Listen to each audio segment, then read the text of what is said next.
Εις το όνομα του Πατρός και του Υιού και του Αγίου Πνεύματος. Αμήν. Please be seated.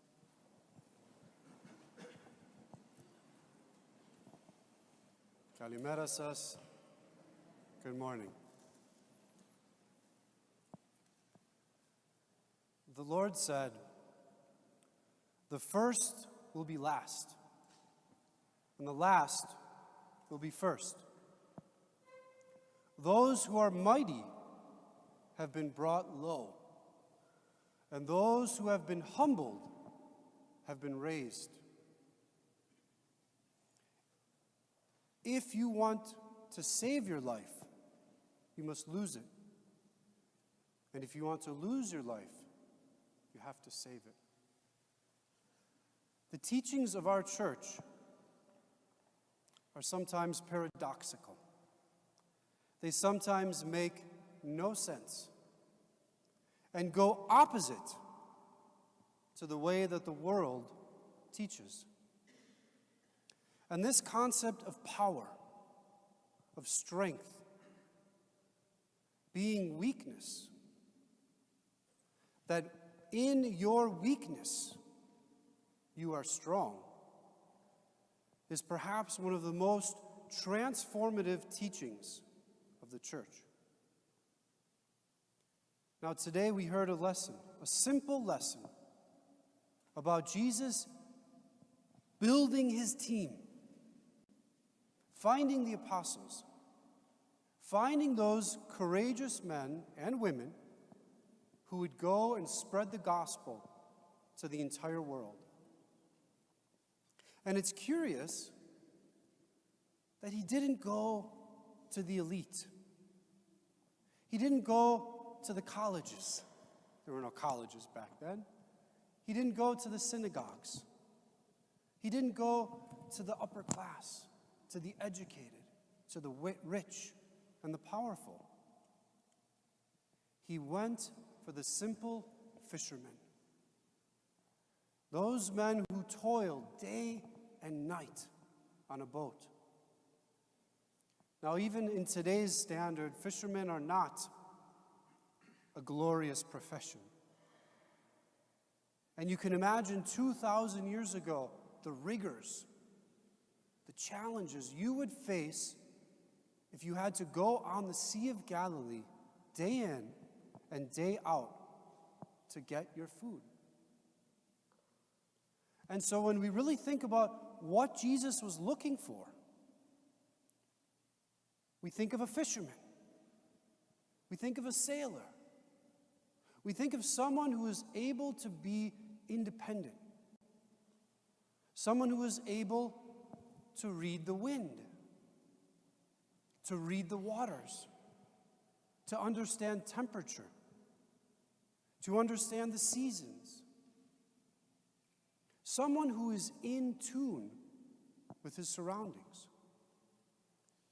And for those of you that have ever been fishing around the water, you know that water, although it's the life giver, we need water to live.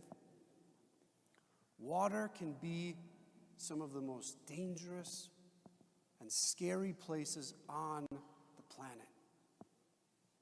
If you've ever been alone on a boat at night, surrounded by waves in darkness, it is a dangerous, scary place to be.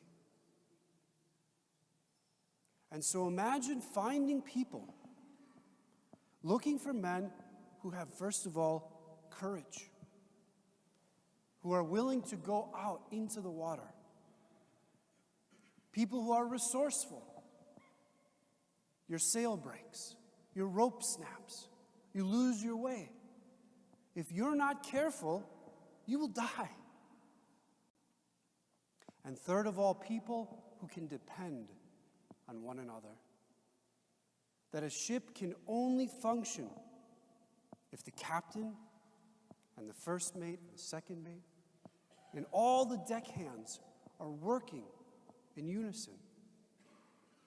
And so is it any wonder that our churches, the naos, the nave, the central part of our church, is named after a ship.